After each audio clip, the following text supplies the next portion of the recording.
Here we go. Here we go. And welcome to the next episode. Okay, all right, you're getting better. You're getting better. You're getting better. Point Black. You're getting much better. And believe it or not, my name is Adolphus Pruitt. And I'm the Reverend Darrell Gray. And sometimes we switch. I don't be switching, man. Yeah, we switch. When I do something wrong, I'm Darrell Gray. And when he does something right, I'm Adolphus Pruitt. But you know what? He's Adolphus Pruitt. Somebody once told me that all of us have a twin. Oh. Everybody has a twin. But I figure my twin keeps getting me in trouble. Okay. Well, my twin is Denzel Washington. I don't know about all that. Well, Darrell, disagree. Humor me. Well, you're talking about little Denzel. Oh, listen. Whichever one. You're not talking about trade. You're not talking about Training Day Denzel. You're not talking about Equalizer Denzel. Well, he you're looks talking like about me. The great debater Denzel. He looks like me. Not me look like him. Just, hey, ladies and gentlemen. I ain't trying to do that to Denzel. Okay, listen. Today's show is remarkable. It is remarkable because there is nothing more pleasurable, more significant, more dynamic than to hear from a young African-American female who has taken an ideal and turned it into a movement. All right now. Folks, I said take an ideal and do the work and turn into a movement that is being sustained. Darrell, is that remarkable, Darrell? Well, you know what? I think that any young black person, male or female, that takes an idea, a dream, and turns it into something that benefits the masses. I agree with you 100%. I think it's remarkable. I think that we need to continue to talk about it. We need to continue to give it energy and to give it as much support as possible. And you have a very... You talk up. Oh, I'm sorry. Man, listen, don't make me put my preacher voice on. Oh. Don't make me put my preacher voice on. You have invited, a young person. I say young because she's younger than me. She's the youngest person in the room, I believe. Oh, no. Yeah, true that. But I've watched, at least I've watched her work over the last 10 years. I know she's been in the field, social justice, social work, education, for much longer than that. But I met her about 9 or 10 years ago when she was with Forward Through Ferguson. Running that, leading that, in leaps and bounds. Troublemaker. Well, I wasn't going to say that, but it's on the resume. But I wasn't going to. Anyway, Pruitt, why don't you introduce our ladies and gentlemen, let me introduce you to Charli Cooksey, the founder, the inventor, the motivator, and sustainer of We Power. We Power. Wow, I don't think I've ever had such a dynamic introduction. That's really an ego booster. Truth. It's all truth. Thank you. The reality is, Charli, like I said, and when I walked in and saw you, and I just smiled, and I just think about it, because every time I go into a room where you are, you just illuminate the room, your presence, your personality, your confidence, your passion, your commitment, particularly to education, but to our community, and I know We Power extends way beyond that. But you're one of my sheroes. Thank you. I'm jealous now. I was supposed to be a hero. Come on, Denzel. How Denzel gonna be jealous? I'm jealous. I understand how Denzel gonna be jealous. Well, okay. You are Denzel. He looks like me. I don't look like him. But Charli, here's where we want to start. Who is you? Who is me? Who is you? Now, I don't want to be proper. Who is you? Now, who is you? Oh, Well, I is. No, I'm just playing. There you go. Well, first, thank you both for having me today, and I've appreciated you all's leadership in St. Louis since I've been here, before I was here, and it's an honor to be in dialogue with you all today. So who is Charli? I'm a St. Louis native, born and raised. I'm 37, was born and raised, and lived across the street from Fairground Park all of my life until 2 years ago. And so that experience has definitely shaped the work I do, why I do the work, and who I do the work for and with. And I often describe my journey as navigating the tale of 2 cities within a single St. Louis. So while I was born and raised and lived in the hood, I did have a life of incredible privilege, which meant that I spent most of my days waking up and falling asleep in North City, but a lot of time in West County and Town and Country for ballet lessons and tennis lessons.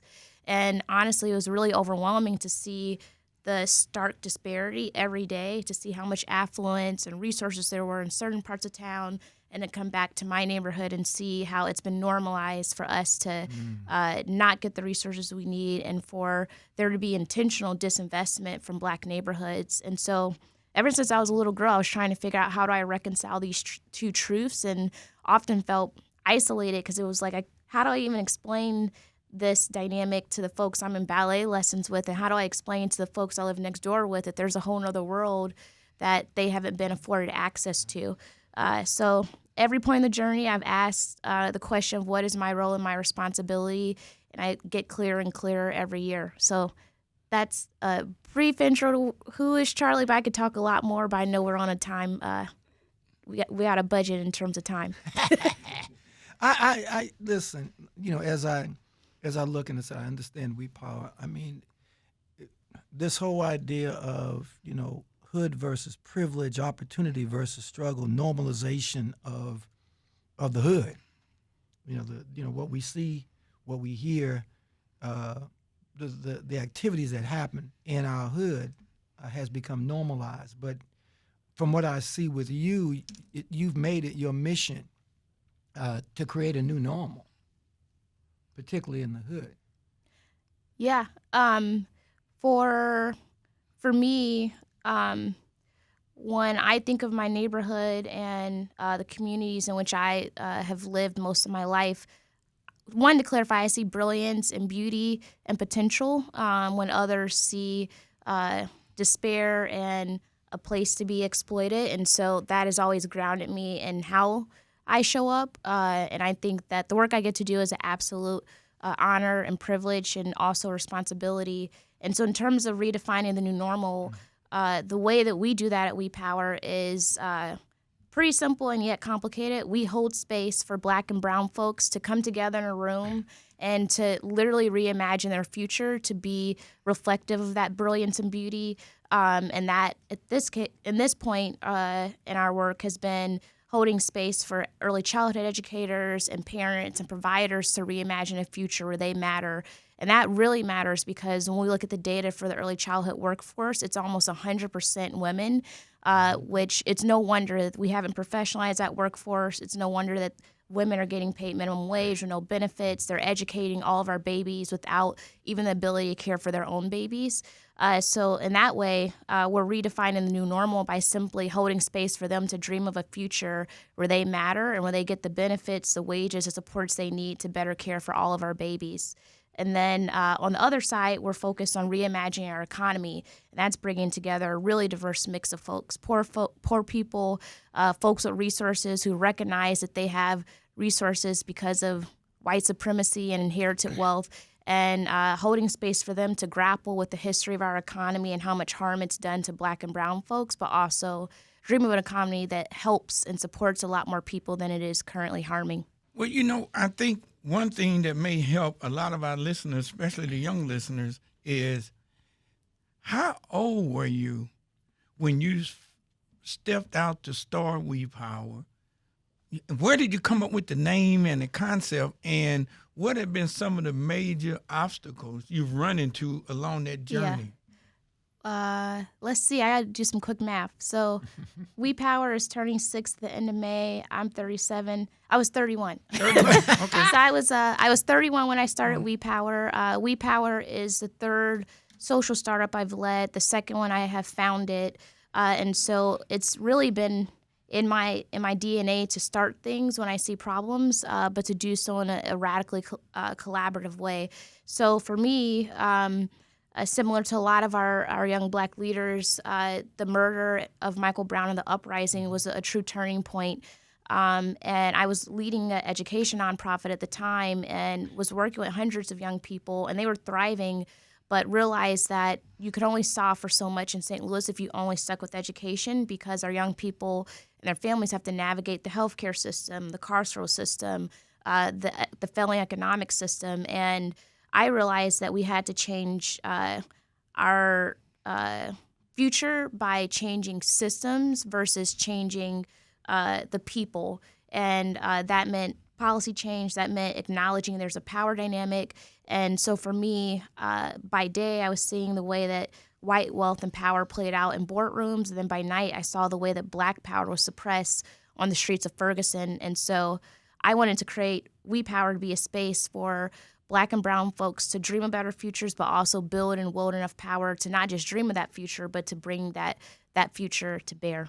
And the obstacles, Yeah. we're going to take a quick break. We'll be right back with more on Point Black and with We Power at the mic. We power. And we are back. And we were talking to Charli Cooksey, the founder of We Power, and she was giving us the history. But Charli, I know there had to be some obstacles that you ran across trying to get here where you're at today. And share with some of our young listeners, older listeners, all listeners, what did some of those things look like? And even more than, how did you overcome them? Yeah. Every day it's something. Small, large. Welcome to life. Whether it's trying to make sure we have enough money in the bank to cover the payroll so we can stay true to our mission, whether it's trying to navigate misinformation and slander campaigns against We Power, taking an idea and turning it into reality has created quite a complex set of challenges. So I would say one of the biggest ones started off internal for me. It has very much so been external for others to see, but internal for me in terms of navigating as a leader. And that's been very targeted efforts to undermine our credibility. Mm-hmm. And so there are still, to this day, organized efforts to disparage us. There's false attacks about and declarations that we are existing solely to scale charter schools and eradicate traditional public schools, which is just so far from the truth. I am so glad you said that. Thank you very much, because I was going to ask you, so I'm glad you mentioned it. Yeah, it's not true. Yeah. We got our roots in advocating for K-12 policy change with the intention of two things. One, increasing transparency at SLPS in terms of where the money comes from and how it's spent. But two, the ultimate goal of trying to increase funding for SLPS, because we know that so many of our young black kids are being served by that district, and they need more resources to be able to able to read, to be able to be effective at math, to be able to grow to healthy, thriving adults. And so that was our end goal: increase funding for SLPS, being pro-teacher, pro-union. And our efforts to advocate and hold the district accountable quickly got flipped into us trying to get rid of the district, which is just so wild. But through that, I think that I've learned to not waver on what I know to be true about my integrity and the integrity of the organization, and to continue to speak with truth. And as Michelle Obama says, as hard as it is, when they go low, we go high. And so I've been maintaining a commitment to that, to those wise words for her, but it is incredibly hard. Well, I mean, as I look at Dolphus and Charli, and as I said, I told Charli when we came in, I've been following her work for years. And so when you made the transition from Ford through Ferguson and other projects, and then landed, I guess for right now, I don't know how long you've landed, because I think the sky's the limit for you. But as I look at some of the accomplishments, $15.1 million, one in public funding for energy relief for the child care community, $2.3 million per year in perpetually in public funds for St. Louis City child care community, 200 plus early childhood power and policy action group members, 100 plus Community Wealth Action Group members, 1,000 plus residents surveyed, and community conversations, and the hits go on and on. And so when you talk about, and I think it is important, and I know Pruitt, with the NAACP people are going to have, haters going to hate. Katy Perry said it. Haters going to hate. I'm not a big Katy Perry fan, but haters going to hate. So what more can I tell you? But when you look at, when people take the time to look at what you and your organization has been doing and how you have engaged the community and how the community is better because of your work, then, like I said, sometimes you don't have to respond to all the haters. Sometimes you just keep on doing what you do. But let's, ladies and gentlemen, let's be clear. As the president of the St. Louis City NAACP with 13 years in that leadership position, as a black man living in the city of St. Louis and knowing this community and knowing what's out here, We Power is a gift and is essential part of the community. Come on, Doc. Let's just put it out there. And anybody that thinks anything different, unfortunately, what I would say is educate yourself on what they have accomplished and base your opinion on the set of facts that are put in front of you. Because it makes no sense to lose such a valuable tool if possible. And I'm not saying it's going anywhere, but we fight for these tools every day, and we're fighting to make sure that We Power stays around. So I just want to make that clear. I want everybody to know I am biased. Let's just be clear. I thought you were Denzel. You need to make up your mind who you're going to be. No, he looks like me. Okay, you need to make up your mind. You need to make up your mind who you're going to be today. He looks like me. But I'm just saying, because, we have to, as a community, we have to get away from, because you don't like somebody, because you don't agree with their decision, because you don't agree what direction they're going in, that we got to tear them down, we have to attack, and we have to destroy. And then at the same time, that you're not willing to pick up the pieces and deal with the people that they are providing a service for. But now, Pruitt, that's a heavy lift too, though, because I agree with you 100%. And it's interesting. I was listening because I want to ask Charli a question about this intentional. I want to say something real quick. Yeah. Thank you for that, and I appreciate it. I will always appreciate your support. And I do want to clarify, We Power, nor is anyone exempt from critique. Right. We are, and you said the key point, we are ready and willing to be critiqued. We are open to critical conversations. And it needs to be based on facts. Yeah. It's okay to critique, but have it grounded in some facts, have it grounded in a commitment to relationship building. We send emails out every month, and I'm offering to 10,000 plus people on our email to meet one-on-one. It just sucks that people choose to go on Twitter but won't meet me in my face. Some of these people, I don't even know, are they real humans? Are they bots? But the lack of willingness to build relationships and to get to know one another and our stories is the part that sucks, but the work persists. Well, the rocks are always going to be thrown. Well, usually they're going to be thrown from the back of the crowd. But there's two words I would love to use about them people, but I can't because we're on the station. But that's the reality. But they F and Y. Well, anyway, but the reality. I'm glad, Charli, that you're here, and I'm glad that you're here to set the record straight. That's what's important, because like you, as I follow you, I see the Twitter posts and the stuff like that, and you've been able, though, not only to maintain your integrity, but to maintain your class and your grace. Thank I you. think that's important. Absolutely. That's the strength that moves on, particularly in a environment that can be extremely, extremely petty. But I don't have any meeting. Yeah. You know me. And they're not going. And the reality Come is, with me. But the reality Bring is, your fire hose. Those folk who you invite to meet, they're not coming.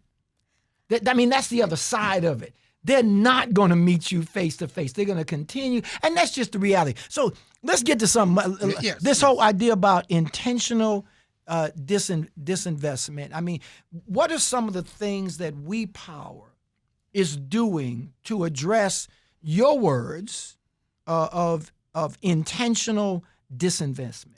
Yeah, sure. So right now we are doing a lot of work to support Black and Latinx entrepreneurs. We have a business accelerator, we have an investment fund, and we have a zero interest loan program. So we've deployed almost $1 million to Black and Latinx founders. We've supported close to 100 entrepreneurs over the past 2 to 3 years. And that is just the beginning of our work. We recognize that, yes, we need to directly support entrepreneurs, but we also have to change the policies and conditions and leaders that are shaping our economy. So right now we're actually in the midst of a 5 to 6 month process where we're bringing together hundreds of people to create a shared policy agenda for how our economy should function in St. Louis. So we have folks trying to develop solutions tied to business, tied to capital, tied to land and property, tied to labor, and tied to the ecosystem. Is this regional? It's not just city. This is regional. It's St. Louis City and St. Louis County. And we will publish a community wealth building playbook for St. Louis at the end of June, articulating this shared vision and set of solutions for what we believe can really move the needle on how our economy should function. You should get some of that Rams money. That Rams money could help you. Absolutely. We're actually calling on up to $100 million of that Rams money to go towards early childhood. And if there's some more left, we wouldn't mind it going towards reinvestment in North St. Louis. But we know there are some efforts already being done by the city to do that as well. Excellent. I mean, how political can the organization get? I know that, and maybe because I know that you are an advocate. I understand that. I know there's advocacy. Yeah. So there is We Power, the 501c3. There's We Power Action Missouri, the 501c4. And last year's our first year exercising the political and civic power of the C4. So we actually endorsed, I believe, 6 candidates. Of those 6, 4 were elected. And of those 6, 3 were alumni of We Power. We actually have a training called Chisholm's Chair in honor of the one and only Congresswoman Shirley Chisholm, where we support women. We train and support them with exploring, do they want to run for office, and providing tips and relationship connections and trainings on how to effectively run for office and win. And so we actually had 3 alums of that cohort or of that program run last spring, and 2 of the 3 got elected, and then 4 of the 6 that we endorse were elected. So our work is about reimagining our social systems, training folks on how to be leaders, and then standing up campaigns to advocate for policy change or to push towards electoral change. So, based on the work you've been doing in the community and interactions you've been having with people in the community, what would you say are the top 3 priorities that need to be addressed that can really make a difference in turning the community around? Yeah. Well, the first one is actually a lot less specific, and then I'll go to the second 2. The first one is our mindset and our heart set. We have to get out of this crabs in the barrel, protection of the status quo, being our own worst enemy. I think there is this fear of leaning into the possibility and a fear of committing to a culture of trying. And so a lot of times we end up being our own worst enemies, and there could be a huge opportunity and we shut it down and we're stuck. We're either stuck where we were or we take 10 steps back. So we have to do something to shift the hearts and mindsets of people. I would say particularly Black folks with influence, because a lot of times I think we lack the courage or lack the humility to make a decision that's for the best of our collective versus the best for them individually. And then 2 and 3 is, I believe we got to invest in early childhood education. It impacts every other part of our region. People can't go back into the workforce because mothers don't have access to quality child care. Businesses can't fill it. Not to mention the core part of it is education should be a civil right from birth through 12th grade. And so that includes early childhood education. So we have to address that child care crisis. And then to me, the third piece is our economy. We have to reimagine an economy where the resources we pay as taxpayers are going to things that benefit us as those citizens and taxpayers who are actually the ones that drive our economy. So I would like to see an investment in early childhood in a substantial way, and a shifting of our economy to prioritize people over profit. I see you have. I mean, and on the as you Google stuff, you have justice system. We've got in the city almost 700 black men in jail, and the majority of those are between the ages of 18 and 30. In the county, I suspect that the numbers are in the hundreds as well. Mm-hmm. And so, as we rethink education, as we rethink economics, as we rethink these things, and I agree 100%, we've got hundreds of young black men in jail in this region. Yeah, that is something that can't be disputed as a fact, and I think that does tie to our economy. Frankly, I think everything is connected to our economy. We criminalize poverty, and so we have incarceration of people who look like us because this country has been designed to exploit us so that a few white men and their families can build wealth. And so it's no surprise that we have hundreds, if not thousands, of black people incarcerated because it's profitable for people. Right. So I personally believe in abolition, and I believe that our prison system and our policing system do way more harm to people of color than they do good. And I also believe that one of the ways we get to the root of that is shifting the way our economy functions and the values of our economy. And if our economy was truly about what's best for people, we would make decisions that benefit the majority instead of benefit a few. And I can go on and on about the data and how a few billionaires have more money than the majority of this entire country. And that goes back to who's shaping our economy and the history of this country being driven by, there really are no words to describe the harm that's been done to indigenous people and black people. But until we address our ultimate sins, I think it's going to be hard to even address the harm that the criminal system and carceral system has done. You mentioned about the billionaires and all of this and redistribution of wealth and how, and of course, we're older. And Speak for yourself. Older than what? Wiser. I mean, I was going to say, BJ, I was going to say older than what? So Daryl and BJ invented black pepper. I invented salt. Salt came after black pepper. I think salt came before black pepper, actually. Okay. Well, salt and pepper came together. But no, here's why. Because we've been talking about that as a race of people for a very long time. And there's been all sort of efforts to level that playing field and things of that nature. And so at your age and with we power, somebody would say, how realistic, young lady, do you think that can happen? Or you just you just dreaming. I mean, that's unrealistic. Charlie, dream on, Charlie, dream on. How unrealistic. Dream on. That's what criticism. Am I right? Have you had that criticism? I hear you. I think that is a valid critique, and this is lifelong work, and this is lifelong work of multiple generations. And so I think that there's a role and responsibility I have in my lifetime, and it includes some foundation laying for the next generation to build on. And to your point, we got to be real about what we can get done and what we can't get done within our lifetime. And so I think what We Power has done strategically is we think about the long-term vision, but we have a clear set of policy priorities year to year. And so, for example, right now there's 90,000 babies. Only about 40,000 have seats. Right. We're not saying next year all 90,000 babies should have seats, but we know there are a set of priorities. We can maybe shift the number from 40,000 babies who have seats to maybe 45,000. And so to me, the vision doesn't change, but I do think we have to be very strategic about the priorities, and are the priorities connected to a longer term vision set of outcomes. And to the economy piece. Preach, girl, preach. To the economy piece, I think Pass that the collection.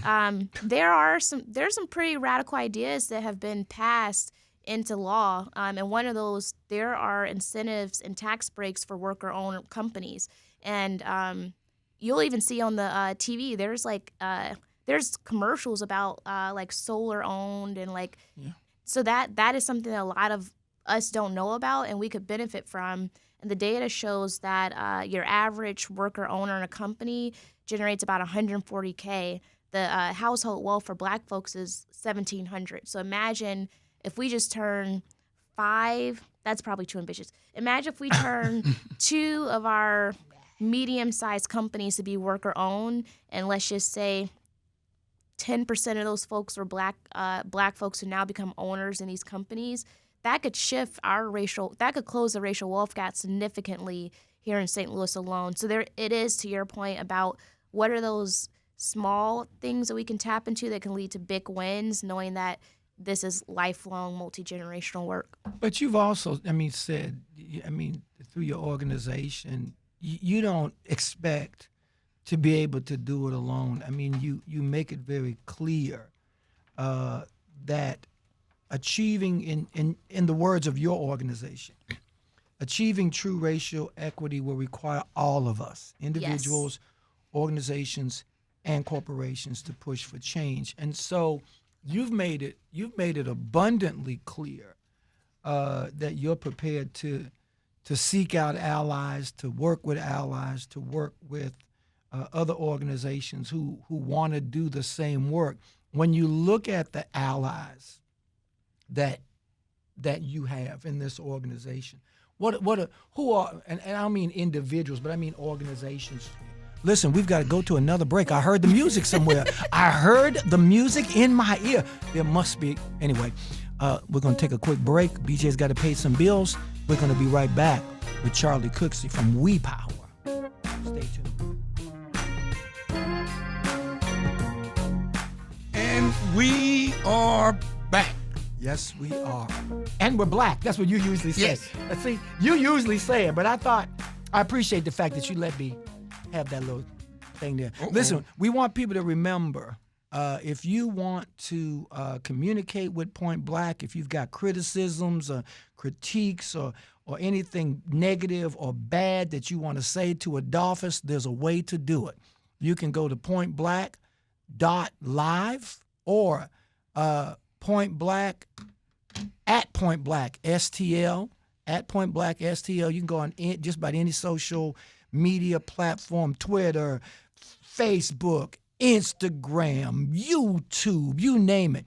Or if you can't find those, you can go to the iHeart Radio app and type in Point Black, and you'll see Adolphus. His face will pop up, and right beside him is a talk back button. Press that button. Give Adolphus a piece of your mind. Tell him what you think. Or you just may have good ideas for the show.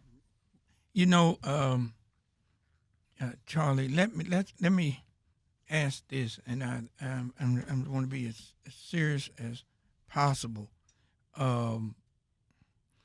You mentioned any number of times about how this is your life's calling. You're dedicating your life to this. You believe this is your purpose, and you're committed to it until whenever God agrees to take you from this earth.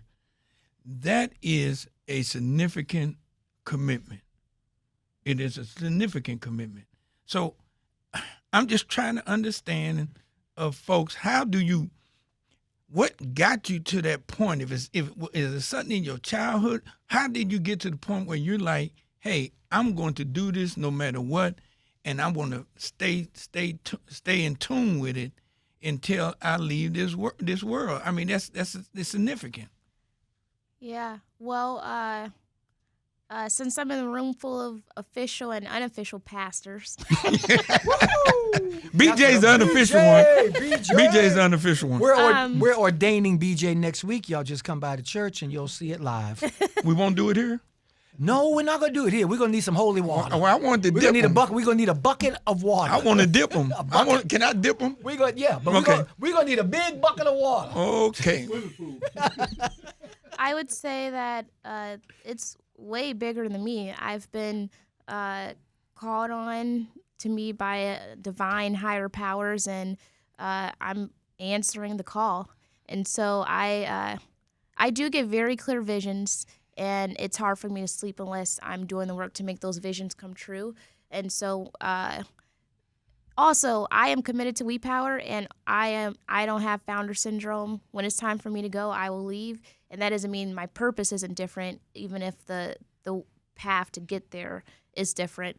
But I definitely believe I come from a legacy of resilient Black people, especially Black women, and so I've seen the way my mom is led during times of contention, whether it's during times when I went to a pretty conservative parochial school, and she had to make a set of demands at one point, and threatened to take it to Liz Brown if they didn't meet the demands. I know y'all remember her better than me. Liz Brown, yeah. So I have always been surrounded by courageous and brilliant Black women, and I've been really into my history and like Ancestry.com lately. And the more that I study the history of both sides of my family, I'm realizing that I'm not doing anything new. I'm continuing the legacy of my people, and this is just, again, this is my journey, but it's part of a larger journey, and it is really hard, but I think nothing's more fulfilling than being driven by a vision, and also to see some of the fruits of the labor along the way to help me keep going even when things are hard. Got it. You know, I look at your website, and again, I'm inspired that, you know, if you look at the website, anybody that goes to it, how can you not smile? How can you look at this website? You know, we pull up for our babies and Cheryl's Herbs heads to Vegas and checks. People getting checks. Hey, people getting checks. I mean the reality. And it is serious. And my it's not laughter. I'm just smiling out loud. You know, I am as I look at it. And if only we could clone a couple of more Charlies. And I know that. And don't get me wrong.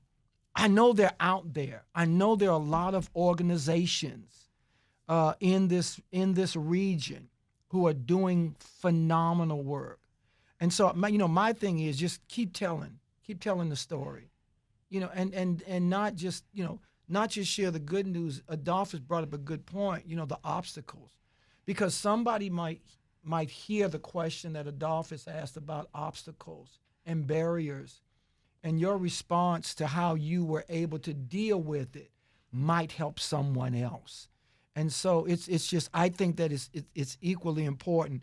In 24, where do you? And listen, because I read somewhere, and then my last question is, I saw it up here. It says, on the right side of history, we power on the right side of history. Where do you go from here, Charli? Yeah, so 2024 is a big year for all of us as we get closer and closer to November. For us, we have 3 priorities. One is to get as close as possible to winning $100 million in sustainable funding for early childhood through how much was that again? 100 million. $100 million. Okay, all right. And the NACP is on board. Thank you. There, for context, that is a big number, and it's still not big enough. There's a $1 billion gap per year in St. Louis alone when it comes to funding for early childhood. So winning $100 million is significant, and it's still not sufficient. So we want to make a significant dent on that gap, but there's a lot more work to do even after this year. Gotcha. So that's one priority, and making sure that $100 million makes child care more accessible for low-income families, and to make sure that the educators in those child care centers are getting wages and benefits that allow them to stay in the classroom, because there's huge turnover. The second priority is to reimagine our economy, so we're in that process now. We have a big event on May 4th where the community can come out and provide feedback on those solutions, and then we'll publish a playbook at the end of June. And then the third priority is to activate and train about 100 leaders, community and civic leaders, and business leaders. So we will have applications opening in the next couple of months for entrepreneurs, particularly construction companies and companies that are ready to become brick and mortars, or who are brick and mortars but are ready to scale. And we'll have applications open for community members who want to learn how to advocate for change and really get involved in our early childhood and economic advocacy work. And if people want to get in touch with We Power, what do they do? How do they do it? Yeah, wepowerstl.org.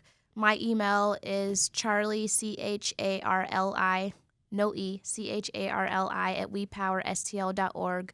And you can follow us on all of our social media platforms. So we talked about your background a little bit, but I want you to talk about your educational background and how did you see that contributing to getting you to where you are today? Yeah. And the importance of education. For sure. Well, I was just hanging with my dad last night. I went to a HBCU on purpose. And, HBCU? Yes. Which one? Prairie View A&M University. So we're outside of Houston, Texas. I went there to play tennis and got deeply immersed in like electoral justice work, but it was the best 4 years of my life. My roommate, who's on the tennis team too, she was from LA. We went to a party the first week, and there were some the Dallas boys. It was, this is the summer in Texas. They had on leather shorts, and they had, what do you call it, the braid in the back of your hair with some beads. It was just wild. And we were like, where are we? What is going on? But it turned out to be an amazing experience. I've never been around such a large and diverse group of black folks. They had the skateboarders, the cowboys, the athletes, the Greeks, and everyone. It showed that there's no such thing as black being a monolith, and that there's so many ways to live into the brilliance of our blackness. And that definitely prepared me because it was such an affirming experience and gave me the courage to be who I am no matter what that meant. So that was part of my journey. Then I came back here through a program called Teach for America, and then I became an educator myself and also got my master's in education. And so I learned in the school and in the classrooms, but I also would say I learned just as much outside of the classroom. I'm learning every day, so I'm a constant student.